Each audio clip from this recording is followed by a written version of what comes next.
৭৫তম প্রজাতন্ত্র দিবস উদযাপন। দিল্লির কর্তব্য পথে শহীদ স্মরণ ও কুচকাওয়াজ। জাতির উদ্দেশ্যে ভাষণ রাষ্ট্রপতির। এবছর প্রজাতন্ত্রে বিশেষ অতিথি হিসেবে থাকবেন ফ্রান্সের প্রেসিডেন্ট ইমানুয়েল ম্যাক্রন।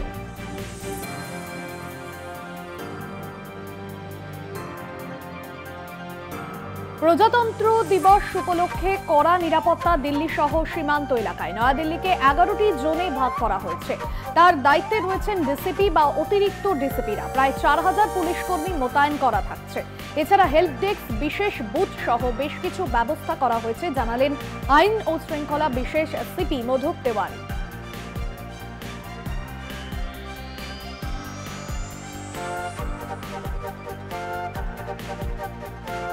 প্রজাতন্ত্র দিবসে যোগ দিতে দেশে ফ্রান্সের প্রেসিডেন্ট ইমানুয়েল ম্যাক্রন। দুদিনের সফরে ভারতে এলেন তিনি। এবারের প্রজাতন্ত্র দিবসে প্রধান অতিথি ফ্রান্সের প্রেসিডেন্ট। অম্বর দুর্গ, হাওয়া মহল, যন্তর মন্তর সহ জয়পুরের বেশ কিছু স্থান প্রধানমন্ত্রীর সঙ্গে ঘুরে দেখবেন তিনি।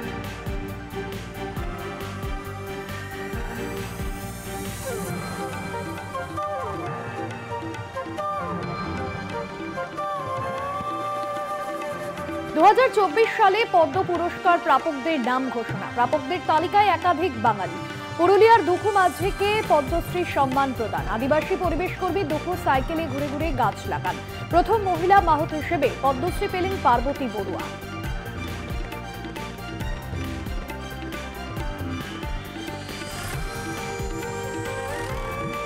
কোন ভিআইপি বা অফিসারের গাড়ি মুখ্যমন্ত্রীর কনভয় ঢুকতে পারবে না, নির্দেশ দিলেন রাজ্য পুলিশের ডিজি রাজীব কুমার। বুধবার বর্ধমান থেকে ফেরার পথে মুখ্যমন্ত্রী মমতা বন্দ্যোপাধ্যায়ের কনভয় একটি গাড়ি ঢুকে পড়ায় বিপত্তি ঘটে।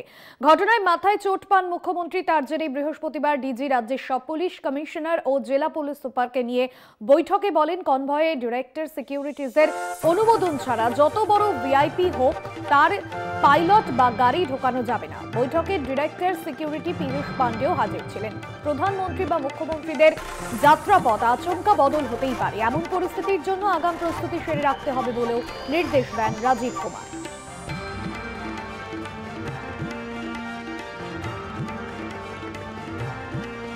মমতা বন্দ্যোপাধ্যায় ও তৃণমূল কংগ্রেস গুরুত্বপূর্ণ অংশ। ভারতীয় রাজনীতিতে তার বিশেষ অবদান রয়েছে।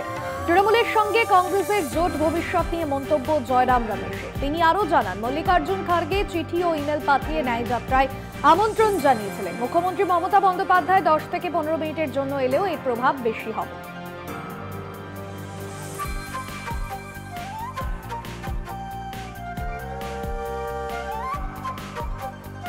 অন্যায়ের বিরুদ্ধে ন্যায়ের লড়াই, সেই জন্যই যাত্রার নাম ন্যায় যাত্রা। একসঙ্গেই অন্যায়ের বিরুদ্ধে লড়াই হবে। বাংলায় এসে অধীর রঞ্জন চৌধুরীকে পাশে নিয়ে জোট বার্তা রাহুল গান্ধীর।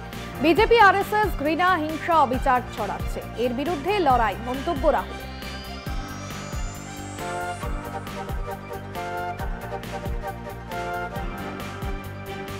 অসমের কংগ্রেস প্রধান ভূপেন কুমার বোরাহকে নোটিশ। বৃহস্পতিবার কংগ্রেস নেতাকে এফআইআর সংক্রান্ত নোটিশ দিল অসমের জোরহাট জেলা পুলিশ। আগামী 21শে জানুয়ারি তাকে তদন্তকারী অফিসারদের সামনে হাজিরা দিতে হবে।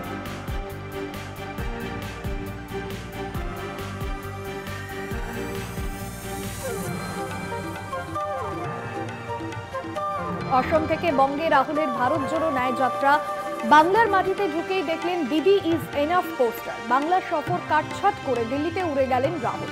পোস্টার দেখেই কি ফিরে গেলেন রাহুল? ভবিষ্যৎ কি জোটের? বাড়ছে রাজনৈতিক জল্পনা। হাইকোর্টের স্বস্তি কেন্দ্রীয় স্বরাষ্ট্র প্রতিমন্ত্রী নিশীথ প্রামাণিকের। আগাম জামিনের আবেদন মঞ্জুর। নিম্ন আদালতের কাছে তাকে আত্মসমর্পণের নির্দেশ দিল হাইকোর্টের সার্কিট বেঞ্চ। নিশীথ প্রামাণিককে 15 দিনের মধ্যে নিম্ন আদালতে আত্মসমর্পণ করারও নির্দেশ দেওয়া হয়েছে।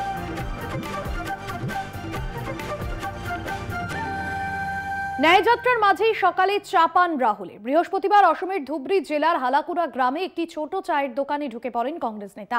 চা পান করতে করতে কথাও বলেন দলের নেতাদের সঙ্গে। রাহুলের আগমনে বেজায় খুশি দোকানের মালিক।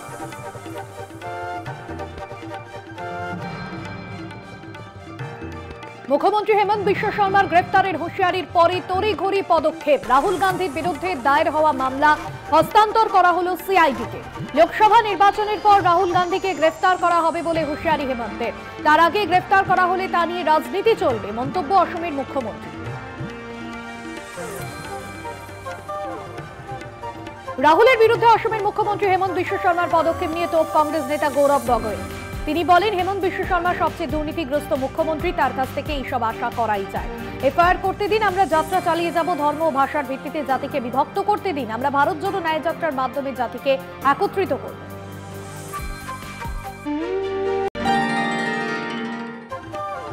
দুই বিচারপতির বেনজির দ্বন্দ্ব, বিচারপতি সৌমেন সেনকে তোপ বিচারপতি অভিজিৎ গঙ্গোপাধ্যায়। বিচারপতি সেন রাজনৈতিক দলের হয়ে কাজ করছেন। সুপ্রিম কোর্টের উচিত তার সব নির্দেশ খারিজ করা। এজির সঙ্গে উত্তপ্ত বাক্য বিনিময় বিচারপতি গাঙ্গুলি। মমতা রাহুলকে জোট কটাক্ষ বিজেপি নেতা দিলীপ ঘোষের। তার মন্তব্য, বিজেপির বিরোধিতা করতে গিয়ে তিনি বিচ্ছিন্ন হয়ে পড়েছেন। তিনি এতটাই বিভ্রান্ত যে কখনো কংগ্রেস আবার কখনো সিপিএম এর বিরুদ্ধে কথা বলেন। কংগ্রেস দেখুক কার সঙ্গে জোট করছে।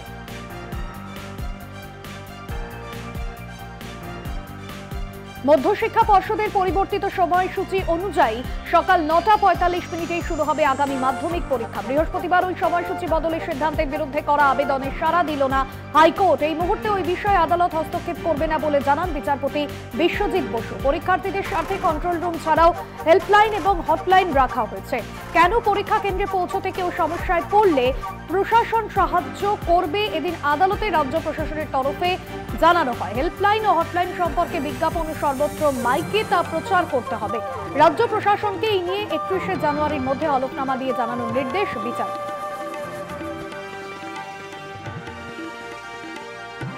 অস্থায়ী দোকানদারকে সরাতে গিয়ে উত্তেজনা আসানসোলে। মাইথনে ঝাড়খণ্ড ও পশ্চিমবঙ্গ ড্যামের ধারে অস্থায়ী দোকান সরানোর নির্দেশ ডিভিসি। বেশ কয়েকবার নোটিশ পাঠানোর পরও কোনো দোকান সরানো হয়নি বলে অভিযোগ। পাল্টা ডিভিসির প্রশাসনিক ভবনের সামনে বিক্ষোভ দেখান দোকান মালিকরা। সেই সময় বিক্ষোভ হঠাতেই সিআইএসএফ লাঠিচার্জ করে বলে অভিযোগ। আহত বেশ কয়েকজন।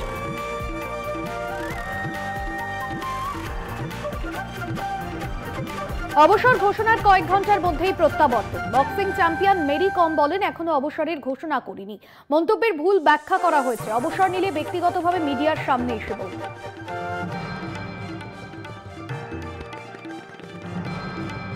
ভারত বিরোধী অবস্থানের জন্য সমালোচনার মুখে পড়লেন মালদ্বীপের প্রেসিডেন্ট মোহাম্মদ মুইজু। মালদ্বীপ সরকারের ভারত বিরোধী অবস্থানের জন্য সে দেশে উন্নয়নের ক্ষতি হতে পারে, সতর্ক করল মালদ্বীপের দুই প্রধান বিরোধী দল।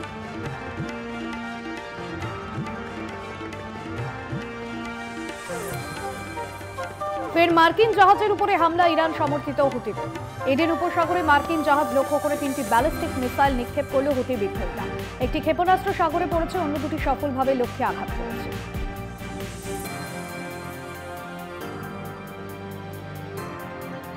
গাজায় রাষ্ট্রসংঘের প্রশিক্ষণ কেন্দ্রে ইসরায়েলের হামলা ঘটনায় নিন্দায় সরব আমেরিকা। গাজার খান ইউনিসে বাস্তুচ্যুত লোকেদের আশ্রয় দেওয়ার জন্য রাষ্ট্রসংঘের তরফে একটি ত্রাণ শিবির তৈরি করা হয়। সেখানেই চলে হামলা, উদ্বিগ্ন মার্কিন যুক্তরাষ্ট্র।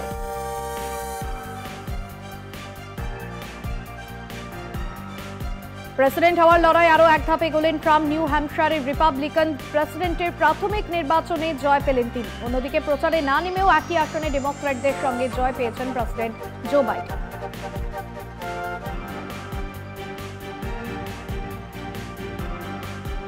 রাশিয়ার যুদ্ধ বিমান দুর্ঘটনায় বেঁচে নেই আর কেউ। বুধবার ৬৫ জন ইউক্রেনীয় বন্দীদের সঙ্গে নিয়ে ভেঙে পড়ে রাশিয়ান বিমানটি।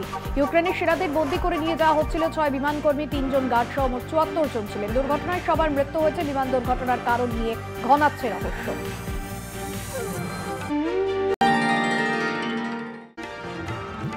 মালির সোনার খনিতে বড়সড় ধস। প্রায় এক সপ্তাহ পর উদ্ধার ৭৩টি দেহ। গত শুক্রবার খনির একটি টানেলে ধস নামে। ধ্বংসস্তূপের নিচে চাপা পড়ে যান বহু শ্রমিক। প্রায় এক সপ্তাহ ধরে তাদের খোঁজে তল্লাশি চালায় উদ্ধারকারী দল। অবশেষে উদ্ধার হয় দেহ।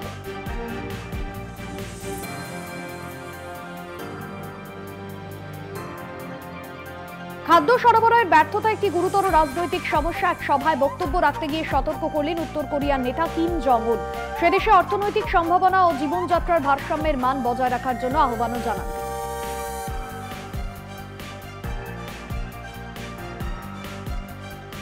নতুন প্রযুক্তির ক্ষেপণাস্ত্রের পরীক্ষা করছে উত্তর কোরিয়া, এমনটাই দাবি করল পিয়ংইয়ং।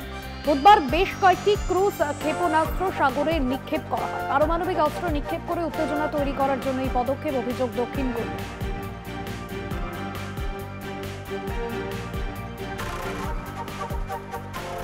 অস্ট্রেলিয়ার ভিক্টোরিয়ার ফিলিপ আইল্যান্ডের সমুদ্র সৈকতে ডুবে গেল 4 ভারতীয় নিহতদের পরিবারের প্রতি গভীর সমবেদনা জানানো হয়েছে অস্ট্রেলিয়ার তরফে।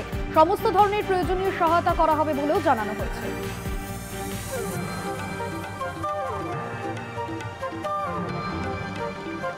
হায়দ্রাবাদে ইংল্যান্ডের বিরুদ্ধে প্রথম টেস্টের প্রথম দিনের শেষে সুবিধাজনক জায়গায় ভারত। রবীন্দ্র জাদেজা, রবিচন্দ্রন অশ্বিন, জসপ্রীত বুমরাদের বোলিং দাপটে চাপানের বিরতির পরেই 246 রানের শেষ ইংল্যান্ডের প্রথম ইনিংস। দিনের শেষ এক উইকেটে 119 রান ভারতের।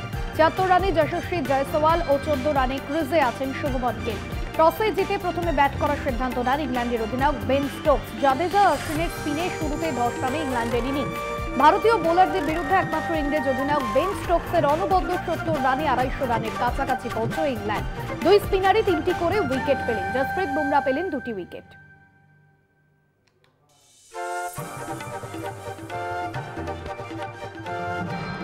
অস্ট্রেলিয়ান ওপেনের ডাবলসে ফাইনালে পৌঁছলেন রোহন বোপান্না। অস্ট্রেলিয়ার ম্যাথু এভডনকে সঙ্গী করে ফাইনালে উঠলেন রোহন বোপান্না। বিপক্ষে চীন ও চেক প্রজাতন্ত্রের জুটিকে হারালেন ইন্দো অস্ট্রেলিয়ান জুটি। দীর্ঘ টেনিস ক্যারিয়ারে প্রথম অস্ট্রেলিয়ান ওপেনে ফাইনালে উঠলেন ভারতীয় টেনিস তারকা। এই মুহূর্তে 43-এ বোপান্না। সেই সঙ্গে পুরুষ ডাবলসে সবচেয়ে বেশি বয়সে বিশ্ব র্যাঙ্কিংয়ে শীর্ষে পৌঁছলেন রোহন বোপান্না।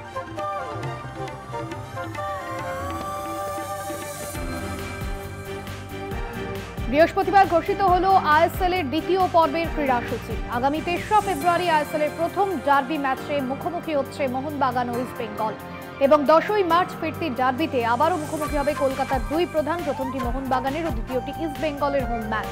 লক্ষ্মী পুজোর সময় প্রথম পর্বের ডার্বি ম্যাচটি হওয়ার কথা ছিল। সেই সময় রাজ্য সরকারের ছুটি থাকায় নিরাপত্তার কারণে ডার্বি ম্যাচটি বাতিল করতে হয়েছিল। এই মুহূর্তে 10 ম্যাচে 19 পয়েন্ট নিয়ে 5 নম্বরে আছে মোহনবাগান। অন্যদিকে সমসংখ্যক ম্যাচে 11 পয়েন্ট নিয়ে 8 নম্বরে ইস্ট বেঙ্গল। আইএসএল এর দ্বিতীয় পর্বে চ্যাম্পিয়নশিপের লড়াই দুই প্রধানের পারফরমেন্স কেমন হয় সেদিকে তাকিয়ে থাকবে লাল হলুদ ও সবুজ মেরুনের সমর্থকরা।